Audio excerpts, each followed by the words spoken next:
c'est une demande d'un client abatteur en Bretagne qui se dit, tiens, nous, on aimerait envoyer de la viande fraîche en Chine et on ne sait pas trop comment faire. Et donc, on commence à regarder comment on peut mettre ça en œuvre, ainsi de suite. Hein. Donc, ce n'est pas de faire un train complet au départ de Rennes, c'est pas le sujet dans l'immédiat. C'est de raccrocher sur Duisbourg probablement un train, mais bon, l'idée, c'est de faire un conteneur multimodal, hein, comme ceux qu'on utilise tous les jours. C'est compliqué, hein, mais rien n'est simple. Donc comme ça, c'est parfait.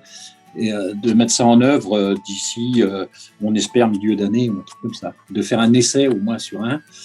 Et on a d'autres demandes sur les équipes de flux. Mais de toute façon, le marché est excessivement perturbé pour l'instant. Hein. Vous savez tous que le prix des conteneurs est multiplié par 4, par 5, dans certains cas, sur de l'import, d'Asie particulièrement, avec un gros déséquilibre des flux qui sont malmenés dans tous les sens, des composants électroniques qui n'existent plus, il y a tout un tas de choses.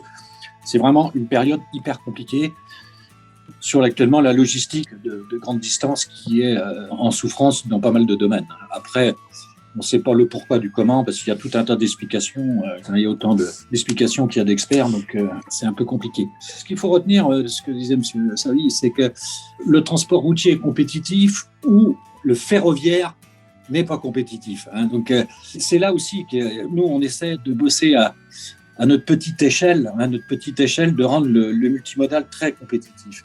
Parce que il y a une telle structure, contrainte, SNCF, ainsi de suite, que je ne remets pas en cause. Mais il faut une souplesse terminalistique importante. Hein. Nous, un cheminot, il mène un Richteka, il peut faire agent au sol, il fait tout un tas de choses. Donc, c'est d'amener de la compétitivité à tout ça, parce que le routier, à moins qu'on imagine une écotaxe qui malheureusement n'a pas vu le jour. Je dis bien qui malheureusement, et Dieu sait si on fait 300 000 km par jour, donc ça m'aurait coûté certainement beaucoup aussi. Mais je trouve dommage qu'on n'a pas pu mettre ça en œuvre parce que la route restera toujours compétitive. Et si on ne lui met pas soit des handicaps ou alors améliorer la compétitivité du fret ferroviaire, hein, mais c'est peut-être ça la solution aussi, hein, parce qu'on parle de milliards d'aides, de machin, ainsi de suite, qui sont... on ne sait pas où ils vont aller, on ne sait pas comment ça va se passer, on ne sait pas tout un tas de choses. Bon, là, on a rendu les sillons gratuits. C'est peanuts par rapport à l'attraction d'un train. Et c'est plutôt sur la compétitivité du ferroviaire. Bon, on n'a pas la souplesse, on n'a pas tout un tas de choses, on a plein d'handicaps. Hein. Mais bon, on arrive quand même à avoir fait, sur l'année dernière, on a fait 12 ou 13 000 camions qu'on a mis sur le train au départ de Rennes. Je parle qu'au départ de Rennes seulement, parce qu'on a fait plein d'autres ailleurs. C'est quand même une performance. Et puis, tout à l'heure, on parle de pollution, on parle de congestion, on parle d'accidentologie, on parle de peut-être.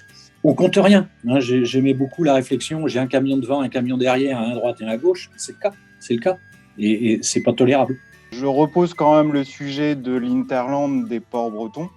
C'est-à-dire que comparé effectivement à des ports comme Le Havre, comme Marseille, voire comme Nantes, le port de Brest a un Interland qui est forcément plus limité, donc un peu plus complexe. Je me suis posé la question, nous on a des retours de nos adhérents chargeurs, hein, quand ils font de l'import ou de l'export, pour beaucoup ne se posent pas la question, c'est-à-dire qu'ils passent par Le Havre, parce que c'est le plus pratique, parce que c'est ce que leur propose effectivement leur commissionnaire ou leur transporteur. Certains commencent à se poser la question de se dire... c'est vrai, je pourrais passer par Montoire, je pourrais passer par Brest, c'est plus proche de chez moi, mais il faut que j'aille voir. Donc il y a aussi une connaissance de l'offre ou de la prise en main de ces sujets-là. Sur effectivement la solution de la route de la soie ferroviaire, comme le disait Patrick, hein, à partir du moment où aujourd'hui, est-ce que c'est ponctuel ou est-ce que ce sera sur le long terme? On a un conteneur qui coûte 10 000 euros au lieu de 2 000 il y a quelques mois. Je pense que la plupart des professionnels, si on leur propose une solution opérationnelle qui prend moins de temps par le ferroviaire via les routes de la soie, bien évidemment, ça se regarde. J'avais une remarque aussi sur la partie multimodale. J'ai beaucoup travaillé sur la question du report modal, soit vers le ferroviaire, soit vers le fluvial. Alors en Bretagne, c'est un peu limité, mais notamment dans d'autres régions, je suis toujours surpris en fait de la même manière de la méconnaissance ou en tout cas du peu de regard que peuvent porter les acteurs sur ces solutions-là. C'est-à-dire que moi, j'ai commencé à travailler sur ce sujet-là il y a 20 ans, dans les Hauts-de-France, sur Paris, etc. Et Aujourd'hui, j'ai vu qu'un de nos clusters partenaires dans la région Rhône-Alpes déployait un projet de communication autour de la possibilité de faire remonter des conteneurs de Marseille jusqu'à Lyon par le Rhône. Ce qui, pour moi, est quand même une solution qui existe, qui est connue, qui devrait être une des options prises. Et aujourd'hui, on est effectivement encore sur ce besoin de communication vers les chargeurs, notamment, que faire du fluvial entre Marseille et Lyon, c'est possible. Donc je pense qu'il y a aussi une question je dirais pas de communication, mais en tout cas de faire connaître et de valoriser ces solutions-là, que ce soit encore sur le maritime depuis la Bretagne, que ce soit sur les solutions multimodales. Voilà, c'est encore pas un automatisme, en tout cas, de certaines entreprises, de regarder ce genre de solutions qui sont pertinentes, opérationnelles, économiquement performantes. Enfin, voilà, sur certains flux et sur certains axes, c'est totalement pertinent, quoi. Quelques remarques un peu externes. Premièrement, partout en Europe, depuis 30 ans, voire davantage, il y a un transfert modal du fret, mais malheureusement exactement dans le sens opposé à celui que souhaitent les politiques. On transfère du fret du rail ou de la voie d'eau vers la route, partout. Mais en France plus qu'ailleurs. Autrement dit, l'excuse générale européenne ne vaut pas vraiment. En 1970, alors vous me direz c'est il y a longtemps, le fret ferroviaire allemand et le fret ferroviaire français étaient d'une importance égale en tonnes-kilomètres. Aujourd'hui, le fret allemand est 4 fois plus important que le fret français. Donc il y a quand même une question. Quand on regarde nos voisins, on voit des pays où le fret ferroviaire se développe, y compris la Suisse par exemple, mais même, qui aurait dit jamais qu'au Royaume-Uni de Grande-Bretagne, le fret ferroviaire se développerait. Or voilà. Donc il y a quand même un problème propre à la France. Malheureusement, contrairement à ce que disaient certains, l'ouverture à la concurrence n'est pas un miracle. Il y a déjà maintenant les nouveaux opérateurs, les nouveaux entrants contrôlent un bon 40% du marché français, donc il y a une vraie concurrence. Et pour autant, le trafic dans son ensemble, nouveaux entrants et anciens opérateurs historiques additionnés, n'augmente pas sensiblement, et quand il se stabilise, on est content parce qu'il arrête de diminuer. Donc il y a quand même une vraie question. Alors est-ce qu'il faut être résigné, désespéré, et puis dire après tout, c'est le sens de l'histoire, et puis après tout, bientôt on aura en plus, je vous signale, des camions automatiques, donc qui vont encore faire baisser le prix du transport routier de 35 ou 40%. Donc la compétitivité de la route, en plus des camions, s'ils sont électriques, on ne pourra même plus leur dire qu'ils dégagent des gaz à effet de serre. Donc le chemin de fer a vraiment des vrais problèmes à se poser pour exister à très long terme. Et je crois qu'il peut exister à très long terme. Alors, il y a quand même quelques éléments d'espoir. Il y a eu d'abord l'initiative 4F. Tous les opérateurs, pour la première fois depuis très longtemps, ont compris qu'ils étaient un système, comme c'est bizarre, comme c'est difficile de faire ce diagnostic, c'est très très fort, et que s'ils ne parlaient pas entre eux, ils n'y arriveraient pas. J'ai participé à une table ronde où un très bon ingénieur de la SNCF a dit, pour la première fois, on cause avec les opérateurs ferroviaires de proximité. Parce que il n'a pas dit ça comme ça, c'était des ennemis. Il fallait montrer qu'il n'y avait qu'un seul bon modèle, le nôtre, et que toute biodiversité, si j'ose dire, en matière de culture ferroviaire était a priori pas très bienvenue. Les opérateurs se sont mis ensemble, infrastructures, techniques, industrielles, etc., explorer toutes les ressources que la technologie permet, par exemple automatiser les essais de freinage d'un train, ça gagne des heures d'immobilisation du train, d'immobilisation de la marchandise, d'immobilisation du conducteur de locomotive. Donc il y a des gains de productivité énormes. Quand on compare le nombre d'heures pendant lesquelles une locomotive roule chaque jour comparé à un camion, c'est effrayant. L'écart de productivité matérielle, physique, de bonne utilisation du matériel est considérable.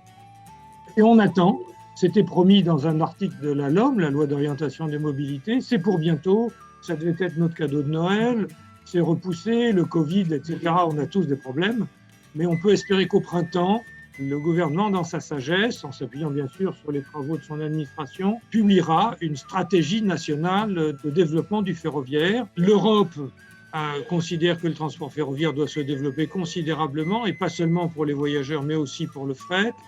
Ils ont même décrété l'année 2021 l'année du chemin de fer. Donc voilà. Pour autant, il y a un problème de fiabilité, hein, y compris c'est un problème où il y a beaucoup de grèves. Alors je ne suis pas du tout anti-syndical ni anti-conflit du travail, je crois que ça fait partie d'une démocratie, mais il y a peut-être là une pratique de la grève préventive avant d'avoir discuté qui éloigne les clients.